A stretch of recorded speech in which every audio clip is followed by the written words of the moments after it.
Okay, so you're going to need your periodic table. All these sheets are where we were last week, what we were using last week. It says you can never compare, and remember, I always write this down for your young ones. You can never compare mass, always in grams in chemistry. You can only compare moles. So, the first thing, and all of you got this right, all right, these are the important things to remember: finding molar mass or relative molecular mass or relative atomic mass. I always call it MR, right? Doesn't matter what I'm looking at. And then find moles. Okay, so, spare me a second, someone just dinged. So I'm going to go through it step by step, all right, and I'm going to write it out. All right, step one. Um, so when you're finding or using Avogadro's constant, what you're trying to do is find the number of. Now I'm going to put this in brackets: atoms, molecules. It can, and it depends on what you're looking at. So you could call it atoms, molecules, ions. But we can be really cheeky and we can say, do you know, instead of thinking about, oh my God, is it atoms, is it molecules, which one is it? We can use a general term. So, what I mean by that is find the number of particles. So, I don't care what kind of particles it is. I want to find whether it's atoms, molecules, or ions, or whatever. I want to find the total number of these. So, how do I do it? How do I actually go around finding these? The way you do it is you must either have, well, no, we're not doing that. You must work out the number of moles. This generally, in every calculation you're going to do, step one is going to be probably your first step. I say probably because, you know, at your level, we might have given you it in the first place. So you must work out the number of moles. This is step one. After you work out the number of moles, step two. Let's see who just dinged on. Let's let them in. So after you've worked out the number of moles, step two, multiply by Avogadro's constant. Okay, so let's go on to, so last week, a lot of you remember how to work out the MR. I'm not going to go through the MR again, just let me delete my notation from last week. I'm going to go on to the easy questions. They look really tough. So what I'm going to do is, looking tough and being tough are very different. But before I start, I want you to look at things. This is the number of atoms. This is the number of molecules. This is the number of atoms, molecules, atoms. It doesn't matter. They are simply particles. So I'm going to take number 6, and I'm actually going to do it here. All right. So I'm going to put there. There's a question number 6. I'm going to make it quite large, and then you can see what I'm going to do. So, and I was talking to, you know, as I said, I do a lot of work with A-level students, and I was talking to them and I said, look, you've got to look at it two ways. What is written, but also try to picture my head. I can be in a room with 30 students doing A-level, you know, chemistry, A-level biology, A-level physics. I haven't got time to read everyone's question if they're doing something different. So I pick up certain things. Calculate the number of atoms in 24 grams of blah. Yeah, don't care. And what I mean by don't care is, that's in grams. Right? My brain looks at that and goes, hold on, I'm doing chemistry. I can't work in grams. I've got to work in moles.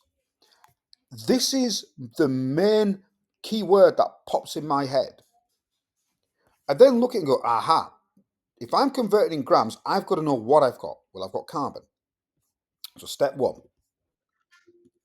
So step one is, let somebody in. So step one is, well, if I've got mass, I can't do anything.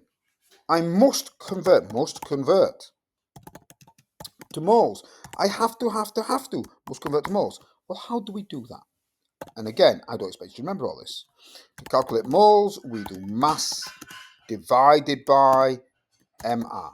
Okay. Now, Carbon's pretty easy, because all I do is go, I've only got one carbon. All right. So what is the MR of carbon? What is the MR? What is the molar mass? What is the relative atomic mass? What is the relative molecular mass? It doesn't matter to me. I was looking, what's the MR? Well, it's carbon. So I go, whee, into the periodic table. And let me just, I don't like that there. Oh, God, look what I've done. Let's just rub that out. So I think, ooh, look, it's 12. There's carbon, the big number on the top. The relative atomic mass of carbon is 12. I go, well, all right, fine. But this is really easy because all I've got is C, carbon. So I must type this out. So in my head, the MR of carbon equals 12. So now all I do, what is the MR of carbon? Let's change this. What is the MR of carbon? Use the periodic table. This part should be easy to all of you now. I hope so. Use the periodic table. All right, fine. I'm a happy man. I know carbon is 12. Carbon is 12. And I only have one of them. So I don't need to add anything up. Okay. So MR equals 12. Okay, lovely. Fine. So at this point, I now substitute my numbers into my formula. My formula is moles equals mass over MR. So I'm just going to paste it back in. So I've copied it, pasted it back underneath it. So I change my mass, which is always in grams. It is. My mass is 24. And divided by my MR, we worked it out, 12. Always use a calculator. Moles equals 24 divided by 12, which is 2. All right. Now, be careful, write this out. A lot of students don't. They get the division the wrong way around and they get the answer wrong. This is step 1. So what I'm going to do is I'm just going to change the colour to like a... Oh, I like pink.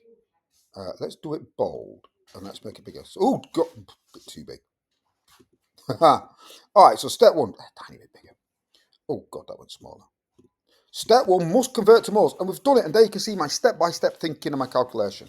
We're now on step 2, and I'm just going to copy that there. I'm going to do the same thing. So I've done number 1. I'm going to make this a tiny bit bigger. I'm going to make it bold. I did quite like that pink. Yeah, that's quite nice.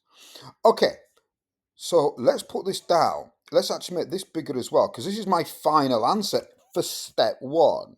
So let's make this... Ooh, I like that green. Let's make it bold. All right, so we've got moles as 2. Now, step 2, multiply by Avogadro's constant. And what I mean by that is, and if you don't remember, it doesn't matter. It gets to a point where you need to remember the Avogadro's constant, all right, and start there. Can I select that? No, I can't. So I'm just going to take this sign here. And I'm going to show you again, I did show you last week, but I don't expect you to remember it, and forgive my typing for multiply. Okay, so calculate the number of particles. So you take your moles and you times it by Avogadro's constant, 6.022 times 10 to the 23. Yes, there's only one there, but it doesn't matter. So how would you put this in your calculator? Well, we've got moles too. So to calculate the number, oh dear, let's make this a bit smaller. Let's stick to that. So to calculate the number, here we go, number of particles, all right? What we do to calculate the number of particles, what you do is you take your number of moles and in your calculator press times 6.022, and you usually have, I'm press the space there, don't press the space, you've got EXP 23, right? And you press that in your calculator. And what you will get out as an answer, let's take that, let's write that, let's paste it here. The number of moles we have is 2, so I'm going to change moles to 2. I know it's 2. Let's make that one green so you can see where I got my 2 from. I got my 2 from, let's circle that. My 2 came from here, where we got the number of moles. I'm drawing an arrow so you can see where I got my number of moles from. I put a 2 in there. Your Avogadro's constant doesn't change. That's what I mean by constant, just a number. All right, you put that in your calculator, and in your calculator, you should get number of particles equals something like 1.044 exp. Oh, you have it in capitals. exp 24. And how you would write that out in proper maths, because that's what your calculator is saying, is I'm actually going to write that in pencil, by pen. How you would write this number out is 1.044. EXP stands for times 10, right? And that's standard form. So just times 10 with a power of 24, like this. Now, actually, I'm really happy if you're at this point here. If you do that, that's awesome. How long have I been talking for? Oh, 11 minutes. Right, I'm shutting up. That's far too long.